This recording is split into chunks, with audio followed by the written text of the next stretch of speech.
아멘. 형제 자매님들 기도 말씀이 주님께서 다 들으셔서 기도 말씀대로 다 이루어 주실 거 믿습니다. 우리의 심령과 마음이 너무 무디고 완악해진 상태에서 많은 날을 이렇게 지내왔기 때문에 우리가 말씀을 읽어도 기도해도 총명한 하늘 가운데에서 살아계신 하나님의 얼굴을 맞대고 보는 시간보다는 속세의 많은 염려, 근심, 걱정거리들, 세상사의 여러 가지 문제들, 이런 것에 나의 생각이 빠져 있고 젖어 있는 상태로 많은 날들을 보내왔습니다. 이제부터라도 시간을 아끼고 주님의 얼굴 앞에서, 하나님의 영광 앞에서 사는 시간으로 나의 남은 인생을 잘 경영해서 주님 앞에 섰을 때에는 굴곡진 것이나 또는 흠잡힐 것이나 티가 될 만한 어떤 것들 다 떨어내버리고 주님 앞에서 자랑스럽고 영광스러운 모습으로 세움을 받을 수 있도록 우리에게 하늘문을 여시고 심령의 은혜의 단비를 부어주시기를 바랍니다. 지식이 새롭게 되어야만 새 사람이 될 수 있다고 성경에 명백하게 기록하고 있음에도 인간 지식, 세상 지식, 종교적인 지식 등으로 사람의 영혼들이 너무 혼탁해져 있는 상태에 있습니다. 혹시 우리 속에 있는 어떤 주님의 진리의 빛으로 말미암는 밝음이 아닌 어두움에 속한 것들, 그림자의 것들 다 있거든. 이 시간 다 드러내셔서 몰아내 주시기를 바랍니다. 진리를 알진 진리가 너희를 자유케 할 것이라고 했습니다. 지금 주는 영이시니 주 영이 계신 곳에는 자유가 있다고 하였습니다. 주 영이 우리 형제 자매님들 심령과 마음에 충만하게 임재하셔서 오늘 말씀을 듣는 이 시간 거룩하게 분별시켜 주시기를 바라고, 속세의 모든 염려, 근심, 걱정거리들 다 덜어내버리고 잊어버리고 오직 주의 말씀에만 집중할 수 있도록 주의 성령께서 강권적으로 집회 중에 운행하시고 형제 자매님들의 심령과 마음의 생각을 지켜주시기를 주의 이름으로 기도합니다. 아멘. 아멘.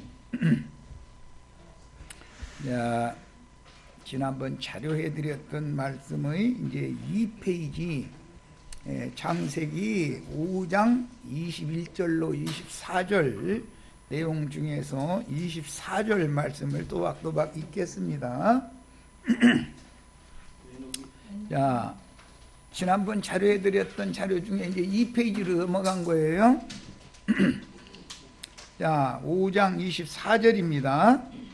에녹이 하나님과 동행하더니 하나님이 그를 데려가심으로 세상에 있지 아니하였더라 그랬어요.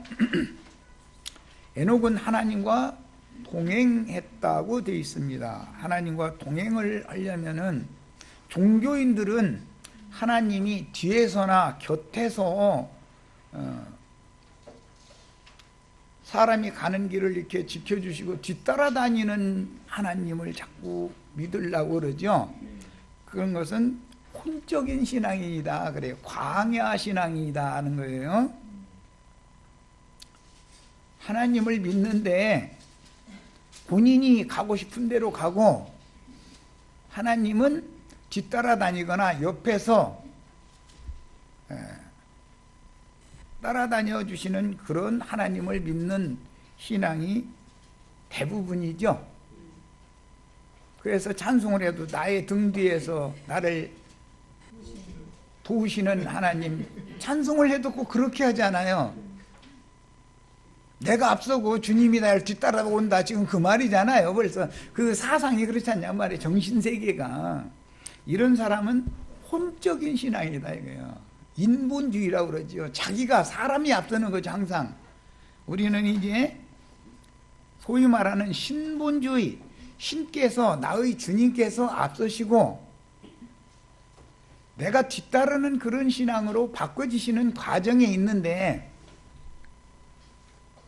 사실은 기독교계에서 신앙이 성장했다 그러면 주님이 내 뒤를 따라온다고 하지 않고 이제 나를 앞서가신다, 나의 인도자가 되신다 이렇게 믿죠.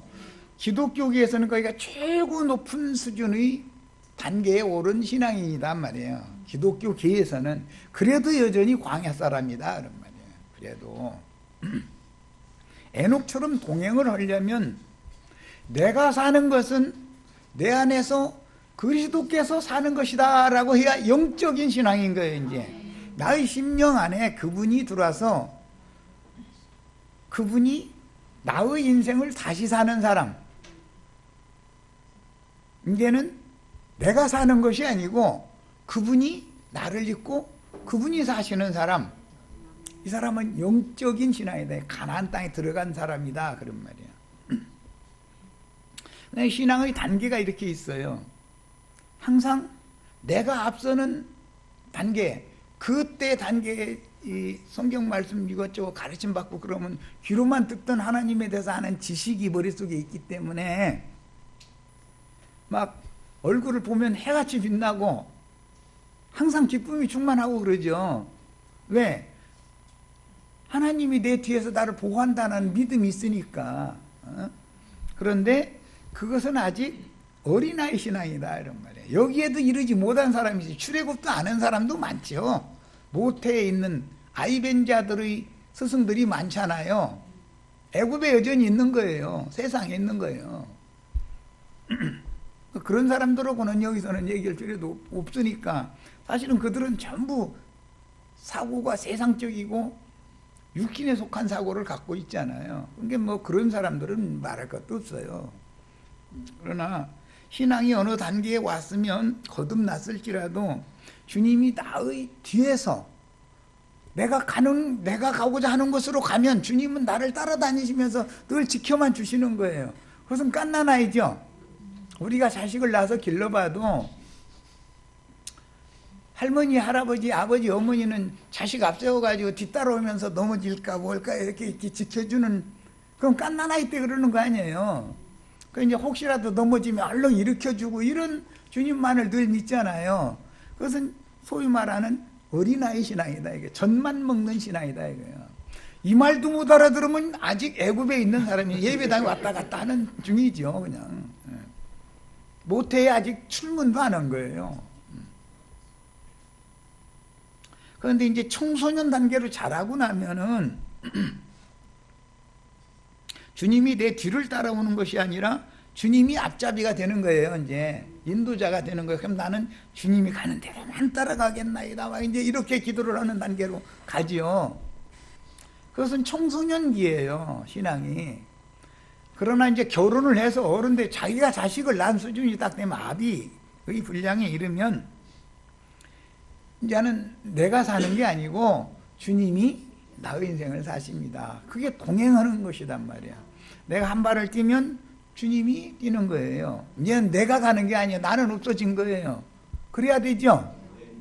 다 여기까지 이르셔야만 우리들이 지금 나누고자 하는 말씀을 이해가 된다 그런 말이에요. 신앙은 다 단계가 있는 거기 때문에 어쩔 수 없어요. 그렇지만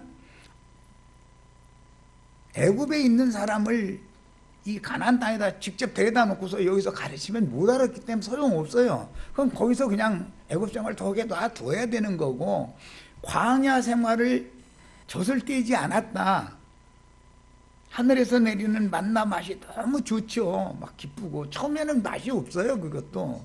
그러다 이제 어느 청소년이 되면 이 말씀이 꿀송이 같다 해가면서 막 은혜가 되고 넘치고 할 때가 와요. 예. 그럼 청소년기에 왔다는 거예요. 그래도 가나안 땅에 들어가지 못한 사람이다 이거예요.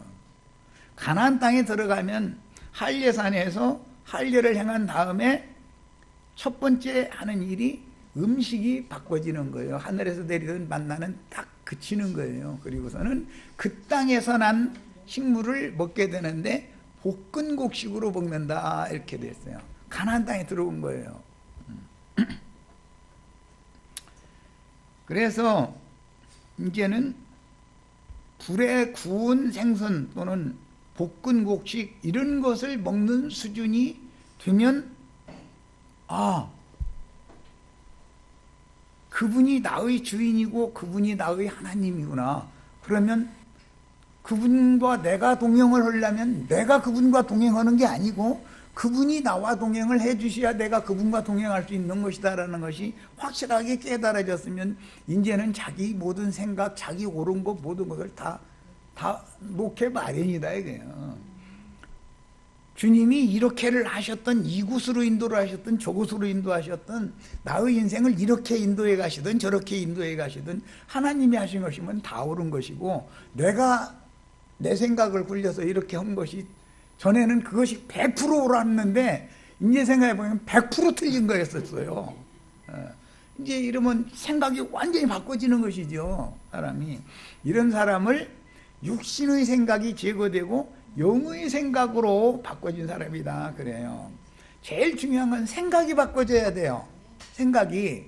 육의 생각이 싹 끝나버리고 영의 생각으로, 영에 둔 생각으로 바꿔져야 돼요. 그러려면 사람의 신앙 양심이 청결해져야 된다. 핏부림을 받은 사실이 명확해야 된다 그런 말이야. 양심에 핏부림을 받는다는 것은 주님의 영과 생명의 말씀을 증거하는 종을 통해서 말씀이 선포될 때 그게 내 영으로 깨달아져서 믿어져야 된다라는 말이에요. 지금 나는 피를 뿌리고 있는 중이에요. 네. 그럼 형제 자매님들은 핏부림을 받아야 되는 것이죠. 이렇게 양심이 밝아지고 청결해져야만 그 영과 하나 된 주의 영으로 말미암아서 나의 옛사람의 혼도 밝아질 수가 있는 것이다. 마음도 이제 마음은 등이고 영은 등잔의 역할을 하는 거기 때문에 등잔에 불이 켜져야만 마음의 생각이 밝아진다. 뭐든지 명확해진단 말이에요. 이제 진리 성경 어떤 걸 읽을 때 꼭 다 이 수준까지 가셔야 되겠어요. 이제 신앙생활들을 다 오래 하신 분들이기 때문에 쉽게 빨리 속성으로 이렇게 그냥 끌고 가는 거예요 지금. 하나님이 에녹이 하나님과 동행했다라고 하는 것은 하나님이 에녹과 함께 하시지 않으면 동행이 불가능한 거다 그런 말이에요.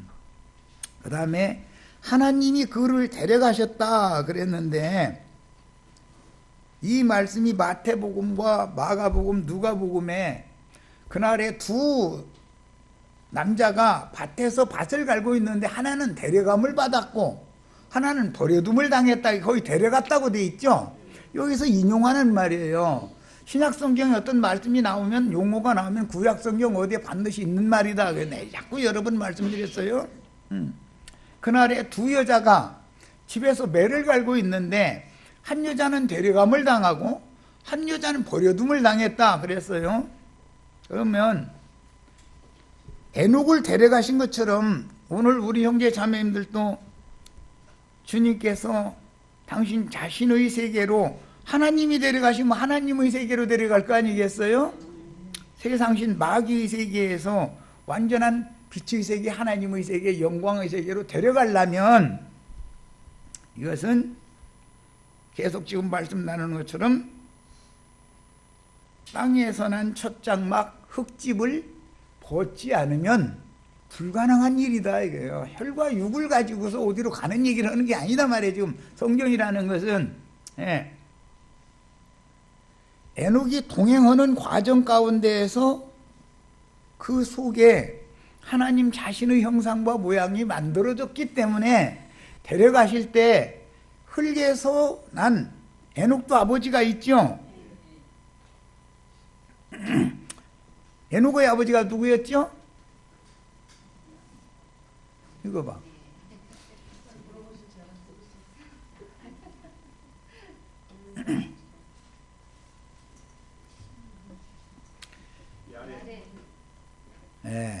야렛이죠. 내가 질문하면 빨리빨리 답이 나올 수 있을 만큼 성경을 부지런히 읽으셔야 돼요. 그리고 정신 들여서 말씀 들으라고 일부러 이렇게 툭 질문 던지는 거예요. 얼마만큼 말씀이 충분히 저장되어 있는지를 자꾸 본인을 점검을 받아야 되잖아요. 내가 성경에 대해서는 사실은 너무 아는 것이 없으면서 수십 년을 신앙생활을 해서 나 정말로 믿음이 좋은 사람으로 다 나름대로 다 착각하고 살았잖아요. 그런데 실제로 질문해 보면 모르잖아요.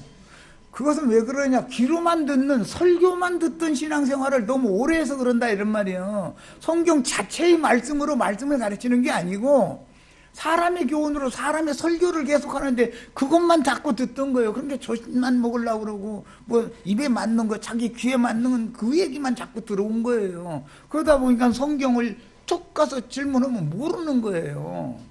이런 신앙생활을 졸업을 해야 가나안 땅에 들어간 사람이다 그런 말이에요 지금. 네. 부지런히 읽으셔야 돼. 이제 앞으로는 이제 저 평준화를 해야 되니까 상향 평준화 돼야지 하향 평준화하면 안 되잖아요.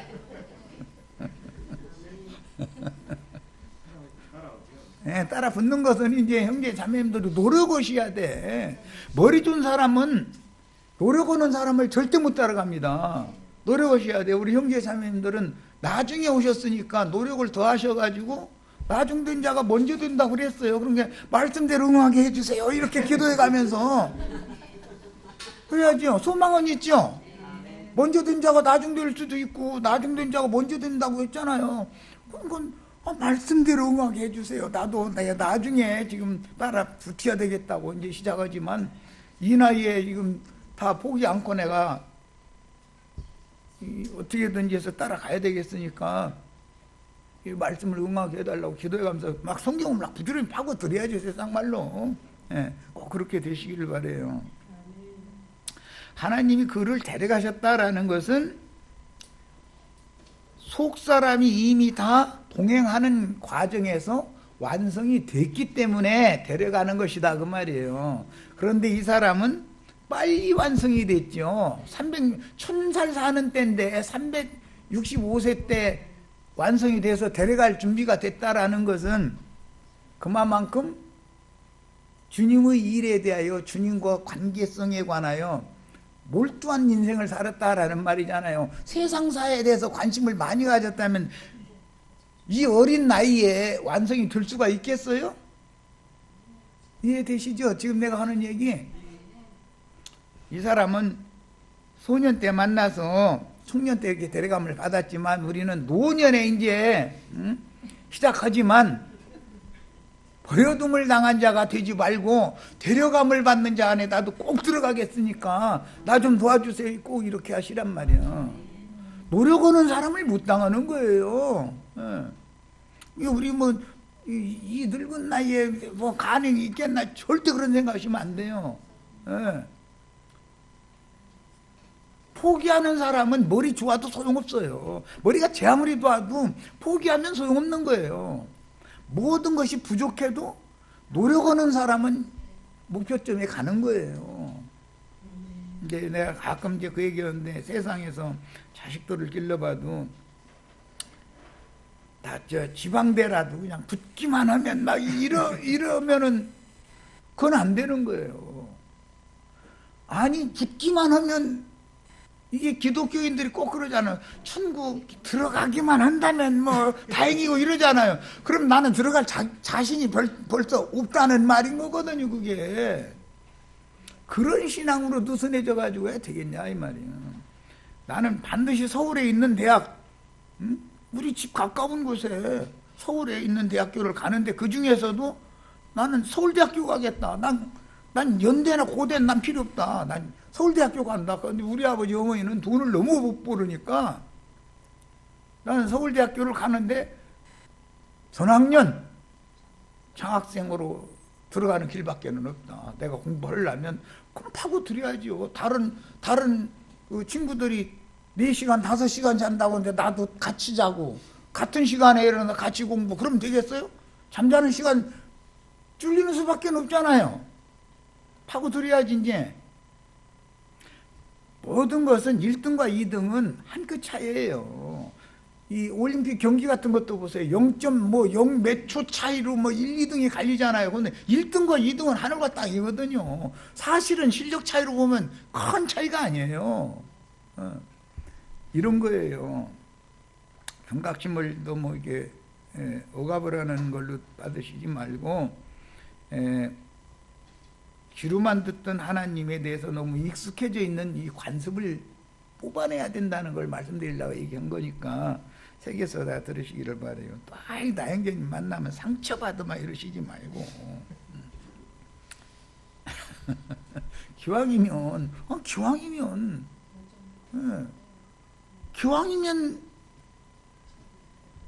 데려감을 받는 자 안에 나도 들어가는 것이 너무 당연한 거잖아요. 지금 데려가시는 때가 있어요. 이때 지난번에 말씀을 나눴는데 때가 어느 때냐면 라멕의 때란 말이에요. 이게 살인자 짐승의 때지요. 짐승 때에 그때가 바로 진실한 믿는 이들, 온전케 된 자들은 데려감을 받는 때다 이거예요. 그래서 계시록에는 짐승의 때에 짐승의 이름이나 그 표시를 받지 않으면 수가 몇이든지 다 죽인다고 그랬잖아요. 그럼 뭐예요? 데려간다 이거예요. 죽임당하면 데려가는 거예요. 살아남으면 버려둠을 당한 거예요. 그래서 짐승의 때 세상에 버려둠을 당하면 짐승의 그 박해를 몸으로 다 경험을 해야 된다는 뜻이잖아요. 그럼 버려둠을 당할 필요가 있어요? 그 전에도 없고 후에도 없는 악한 날 전에 데려감을 받는 것이 좋지. 그렇죠? 우리 형제 자매님들은 버려둠을 당해도 좋다 이런 느슨한 생각을 가지고 신앙생활을 하시면 안 돼요. 예를 들어서 지금이 이방인의 충만한 수를 채우는 마지막 시기다. 지금이 교회 추수를 중결하는 시기다. 그러면 데려감을 받는 걸 추구를 해야 되지 않겠어요? 남는 자가 되는 걸 추구한다. 이제 기독교계는 이런 거에 대해서 불분명하기 때문에 여자의 남은 자 되는 걸 자꾸 그걸 추구를 하라고 그래요. 남은 자가 되면 큰 환난 가운데서 겨우 나오는 그런 사람이나 남은 자인 거예요. 그것도 다행은 다행이지. 붙기는 붙었으니까, 저 지방대라도 붙었으니까 다행은 다행이지. 그런데 그것은 지방대 붙을지 못 붙을지 결과는 보증을 못 하는 거냐고 말이야. 서울대학교 전학년 장학생으로 들어갈 공부를 준비를 한 사람은 떨어져봤자 장학생은 못해도 서울대생은 될 거 아니에요. 거기서 떨어져서 뭐 연대에 가라면 연대에서는 막 뭐 이제 뭐라고 해도 아이 난 거기 안 가. 차라리 나 재수 없게 이래버리죠. 그러지 않겠어요? 그런데 우리랑 재수 하시지 말고 그냥 단번에 이렇게 다 들어가셔야 되겠어요. 최고의 신앙인으로 완전한 자로 들어가셔야 돼요. 어린 양의 신부로 5처녀는 데려감을 받았죠. 5처녀는 버려둠을 당했죠. 버려둬야 되겠어요? 데려가셔야 되겠어요? 이렇게 물어보는 내가 좀 그렇죠? 초등학생들도 아닌데. 야, 이런 이치를 하셔야 된다. 성경이 말하는 의도를. 그 다음에 말씀을 좀 더 읽어나가겠습니다. 창세기 지금 5장 24절 읽었는데 데려가심으로 에녹이 세상에 있지 아니하였다 이러는데 여기 있지라고만 이렇게 번역을 해놨어요. 메모하게 해놨는데 원래 이 앞에 남아가 있어요. 남아. 세상에 남아있지 않았다고요. 데려갔기 때문에 하나님이 데려가면 어디로 데려가요? 하나님 자신의 세계로 데려가죠. 세상에 더 놔둘 필요 없는 사람이다 이거요. 우리 김정숙, 김영숙 자매님 세상에 남은 자 되려고 생각하시면 안 돼요. 나이가 있는데 내 손자 결혼하는 것까지만 보고 아니 그거는 주님 손에 맡기고 내 인생도 내 맘대로 안 되는데 내 손자 인생 내가 산다고 살아있다고 내 손자 인생이 뭐 달라질 거 있을 것 같아요? 내 인생도 내 맘대로 안 됐죠? 어차피 주님 손에 맡겨야 되잖아요. 주님이 오셔서 가자 그러면 손자 결혼할 때까지 놔두세요 할 필요가 있어요 없어요? 이 세상에 지금 내가 못다 이런 일들이 많이 남아있는데 내 자신의 인생도 내 맘대로 안 돼서 주님께 부탁하고 맡기고 여기까지 왔는데 내 자녀손들 후사들에 대해서도 주님 손에 다 부탁합니다. 그럼 알았어. 그거 네 후사들 내가 책임질게. 네가 책임 못 져. 내가 너는 가자고 하는 그냥 따로만 와. 이러면은 가야죠. 내 손자 장가 갈 때까지 내가 살아있지 않아도 내 손자 장가 가요. 때가 되면 걱정할 것 하나도 없어요. 그 내가 걱정한다고 되는 게 아니에요. 내 인생도 내 맘대로 못해서 예수 믿었잖아요. 믿음으로 맡겼잖아요. 그랬죠?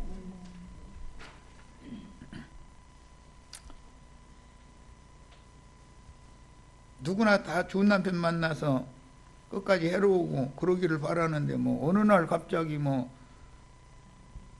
맷돌 윗짝 휙 데려가 버리고 나는 홀로 똥똥 남아 있고 그러면 세상 사는 게 힘들잖아요. 아무래도 그건 뭐 당연한 거죠.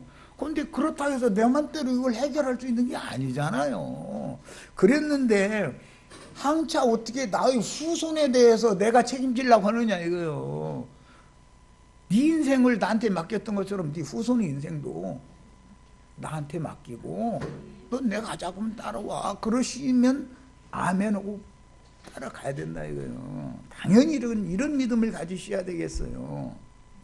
세상에 속한 땅에 속한 미련을 끝내지 못하면 나는 지금 이게 이제 낯지르는 말이에요.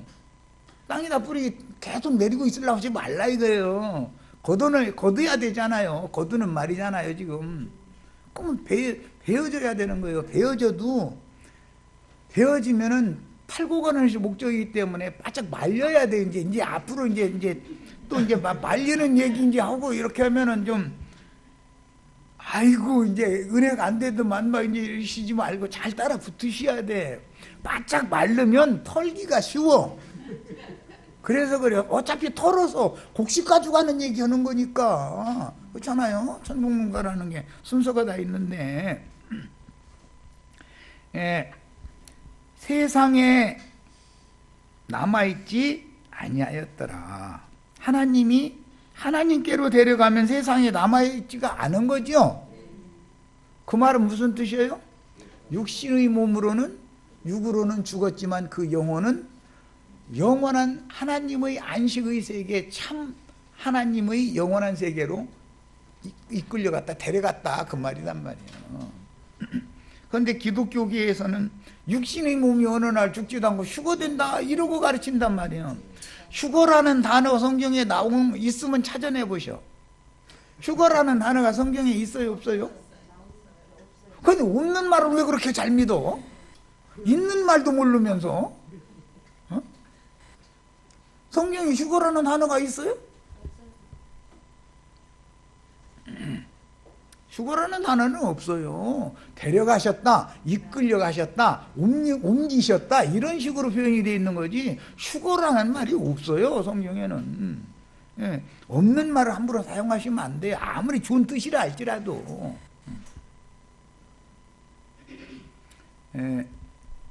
이번에는 요한복음 16장 28절 다시 읽겠습니다. 엊그제 읽었는데 에녹이나 엘리야는 예수님에 대한 예표의 사람들이기 때문에 구약의 선진들은 예수님에 대한 예표의 사람이에요. 첫 아담도 오실 자인 예수님에 대한 예표의 사람이죠. 오실 자에 대한 표상이 아담이었었어요. 그런데 첫 아담은 둘째 아담에 대한 표상이지 영원한 둘째 아담은 아니잖아요. 그게 땅의 것은 심기 위하여 영원한 새 생명으로 부활 세계를 상속받기 위해서 우리 혈육의 몸은 심기 위하여 보내심을 받은 거죠. 영광의 몸으로 다시 살기 위해서 육신의 몸이 온 거예요. 이제 이렇게 이해하시면 돼. 자, 16장 28절 찾으셨죠? 읽습니다. 내가 아버지에게서 나와. 아버지에게서 예수도 오실 때는 인자 예수가 아버지에게서 나왔죠. 세상에 왔고 다시 세상을 떠나. 세상을 떠난다는 건 죽는다 말이죠. 누군지 친구 그 어르신 뭐 소상집에 갔다 온다 그러면은 세상 하지 가셨다 이렇게 말하죠. 그 말 무슨 뜻이에요? 죽었다는 말이잖아요. 그렇죠? 세상을 떠난다는 말은 죽는다는 거예요. 죽는다는 말 표현이에요. 그리고 아버지께로 가노라. 아버지에게서 와서 세상에 왔죠. 육의 몸을 입고 온 거잖아요. 세상을 다시 떠나서 아버지에게로 간다는 건 육의 몸을 벗고 영혼이 돌아간다라는 말이다 이거예요. 영혼이. 그게 지난번에 마태복음 27장 50절부터 그래서 그 읽은 거예요. 자, 오늘은 요한복음을 읽었으니까 요한복음 19장 30절을 찾아서 읽겠습니다. 요한복음 19장 30절. 예수님이 세상을 떠나 아버지께로 가는데 어떻게 가는가를 지금 보여드리려고 그래요. 자, 읽습니다.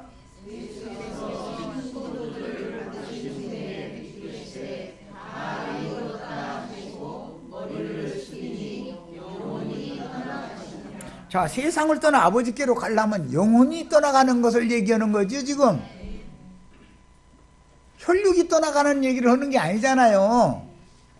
영혼이 떠나가는 얘기를 하는 거예요. 마태복음 27장, 어차피 읽어야 되겠네. 27장 가기 전에 우선 마태복음 23장을 찾겠습니다. 마태복음 23장을 찾습니다.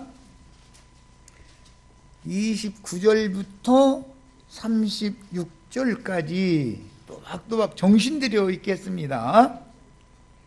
화 있을진저 외식하는 서기관들과 바리새인들이여, 너희는 선지자들의 무덤을 만들고, 선지자들이 무덤이라는 건 선지자들이 죽었다는 거죠. 죽은 자들이나 무덤에 들어가는 거지 않겠어요?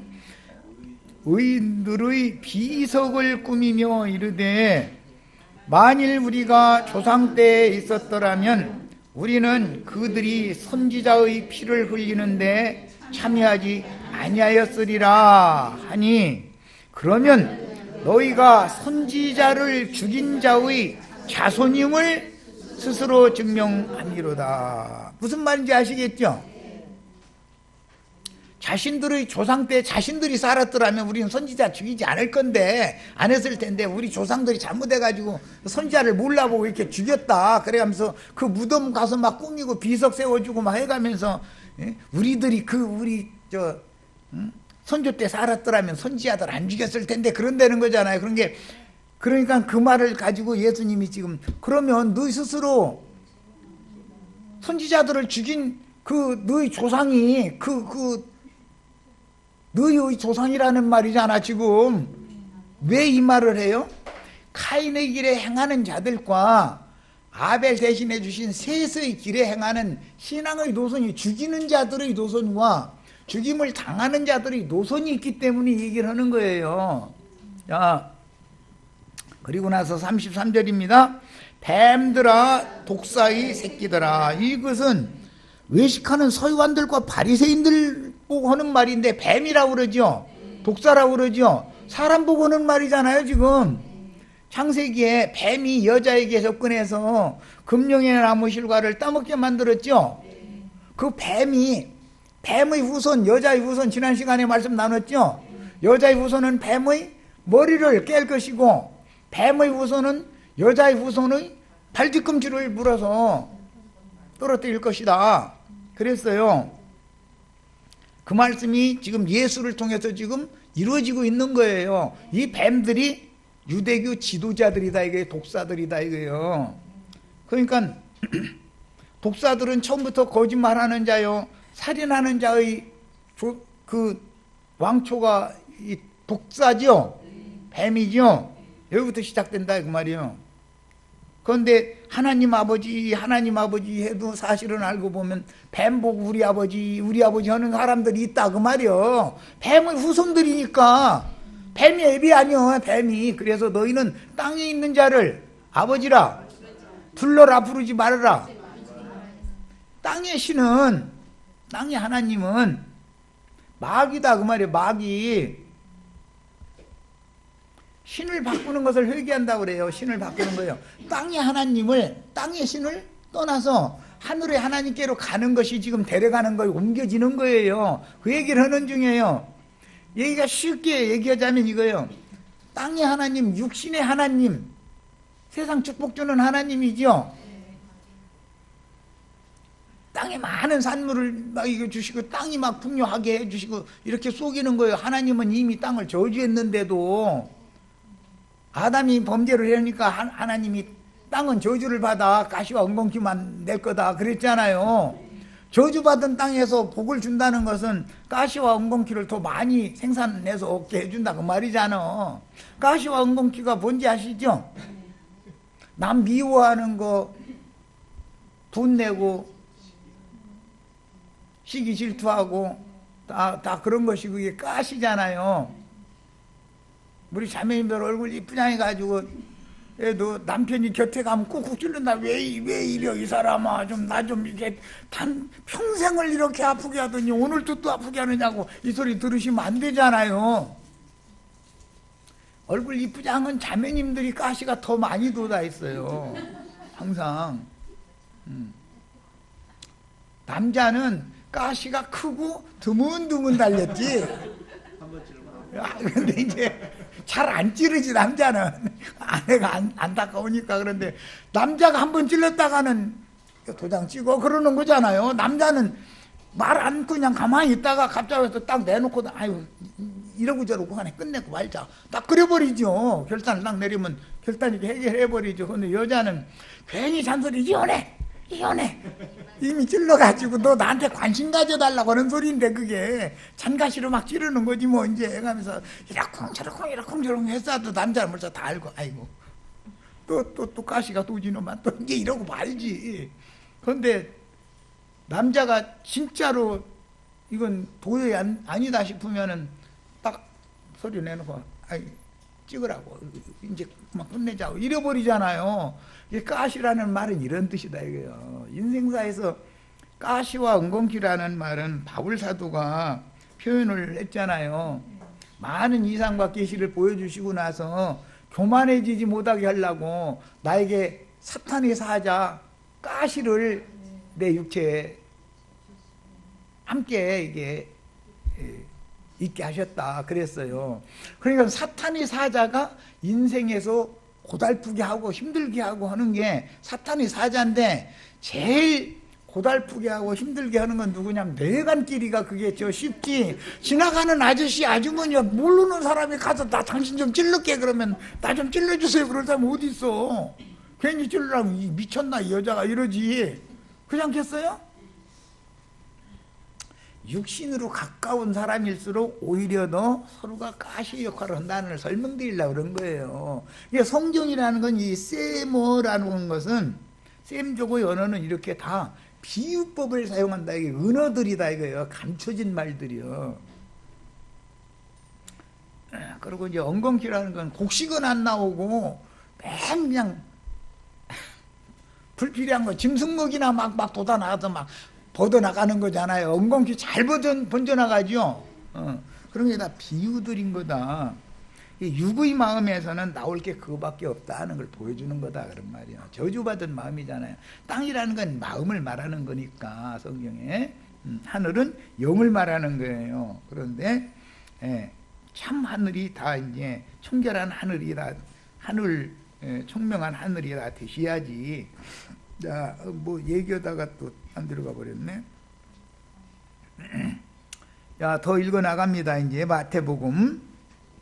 뱀들아 독사의 새끼들아 너희가 어떻게 지옥의 판결을 피하겠느냐. 이것은 외식하는 서기관과 바리새인들 보고 하시는 말씀이죠. 이것은 예수님이 우주의 최종 재판은 예수님이 하는 거죠. 우리 형제 자매님들이 인생을 다 살고 다 그리스도 심판대 앞에 다 가야죠. 거기 누구나 다 한 번 통과하는 거죠. 사람이 한 번 죽는 것은 정하신이 있지요. 그 후에는 심판을 받으러 심판대에 다 서는 거예요. 누구나. 오늘 우리는 이걸 준비를 해야 된다 그 말이에요 지금. 예. 그런데 거기에서 이 생이 이미 살았을 때 지옥 판결을 딱 선고를 받아버리면 예수님의 판결은 번복이 돼요? 안 돼요? 안 되는 거예요. 대법원 판결이라는 건 번복이 없죠. 초심이나 고등법원 재판은 대법원에 가서 판결이 뒤집어질 가능도 있죠. 그러나 예수님의 최종 판결이라는 건 그 누구도 뒤집을 수가 없는 거예요. 한번 주님께서 판결을 이렇게 딱 내리면 그걸로 너는 지옥 자식이야 하면 그냥 지옥 행인 거예요. 이런 지금 비유적인 표현인데 이런 말씀하시는 거예요. 그러므로 내가 너희에게 선지자들과 지혜 있는 자들과 서기관들을 보내매 너희가 그 중에서 더러는 죽이거나 십자가에 못 박고 그 중에서 더러는 너희 회당에서 채찍질하고 이 동네에서 저 동네로 따라다니며 박해하리라. 그러므로 줄쳐놓습니다. 이제 이 줄은 의인 아벨의 피로부터, 그러니까 가인의 길에 행하는 자들이 아벨의 피를 흘렸죠. 아벨의 피로부터 성전과 지단 사이에서 너희가 죽인 바라기아의 아들 사가랴의 피까지 땅 위에서 흘린 의로운 피가 다 너희에게 돌아가리라. 이 예언대로 예수를 이 사람들이 죽여서 피의 양을 채웠죠. 그러니까 피 흘림은 계속 된다는 거죠. 아벨이 피 흘림으로 끝난 게 아니죠. 계시록까지 피 흘리는 역사는 계속된다. 이거 뱀의 후손들은 여자의 후손들을 죽여서 하나님께로 옮겨지게 만든다. 이게 데려가심을 받게 만들어준다 이거예요. 그런 자들이 계속 있으니까 피 흘림 당하는 자들이 당연히 있겠죠. 자, 내가 진실로 너희에게 이르노니 이것이 다 이 세대에 돌아가리라 그랬어요. 그 예수님과 함께 살던 세대예요. 자, 오늘 우리는 지금 창세기에서 에녹의 세대를 말씀 나누는 중인데, 에녹의 세대는 곧 라멕의 세대였죠. 지난 시간에 그 기대를 다 읽어봤죠. 아담부터 따지자면 에녹은 7대 손이고, 셋부터 따지자면 사실은 이게 6대 손이잖아요. 예, 아담부터 따지자면 라멕은 7대 손이지만 가인부터 따지자면 6대 손이죠. 그렇잖아요? 예. 그래서 같은 세대에 에녹과 라멕이 살았다 이거예요. 예. 가인과 아벨이 같은 세대에 살다 죽임당했고, 에녹의 세대에는 라멕과 같은 세대에 살다가 죽임당했어요. 그런데 예수님과 함께 살던 세대가 누구냐? 유대교 대제사장 무리가 예수님과 그때 당시 같은 세대에 살았었다 이거예요. 같은 세대에 살던 사람들이 예수를 죽이는 거예요. 그랬죠? 자, 그러면 오늘 우리의 세대에도 예를 들자면 이제 이것이 추수를 최종 마무리하는 세대다. 예를 들어서 그런다면 말이야. 그렇다면 죽이는 자들이 있어야 될 거 아니냐 이거예요.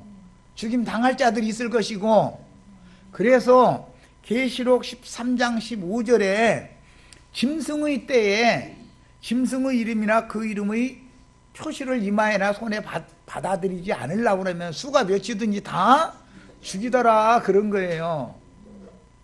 만약에 이 세대가 최종 추수를 마감을 하는 한 시대를 끝내는 세대일 수가 있죠. 아담에서부터 에녹까지 한 시대가 지금 지나간 거잖아요. 많은 세대들이 있었죠. 에녹부터 또 노아까지 또 한 시대가 또 가죠. 많은 세대들이 또 지나가죠. 노아 때부터 아브람 때까지 또 한 세대가 한 시대가 또 가죠. 이런 식으로 긴 한 시대가 있고, 그 시대에는 어떤 세대들이 오고 가고를 반복하는데, 제사 문제로 하나님이 누구의 제사를 일납하시고 누구의 제사를 받아주시지 않기 때문에 땅에서 난 소산을 가지고 하나님 앞에 드리는 자들은 하나님이 그 땅의 것을 받아주시지 않는다 이거예요. 그러면은 분을 내고 화를 낸다 이거예요. 가인이 그래서 아벨 죽이고 나서 하나님이 찾아오셔서 네 동생 아벨에게 너 뭔 짓을 했냐? 그러니까 내가 내 동생을 지키는 자예요? 하나님이 지키시지 왜 못 지켰어? 이랬잖아요. 사실은 아벨을 지킨 것은 육신의 몸이 영원토록 산도록 지키는 게 아니라 그 영혼, 마음과 생각을 신앙에서 떨어져 나가지 않도록 지켜주는 것이 제일 중요하죠. 오늘 우리 형제 자매님들에게도 형제 자매님들의 마음과 생각을 주의 성령께서 꼭 붙잡고 지켜주셔야만 되는 거예요. 그래야 동행이 가능하기 때문에 하는 말이에요. 성경의 말씀이라는 건 모두 육적인 것을 표상으로 예로 들어서 영혼 세계를 영원한 세계에 대해서 말하는 것이 목적이다 그런 말이에요.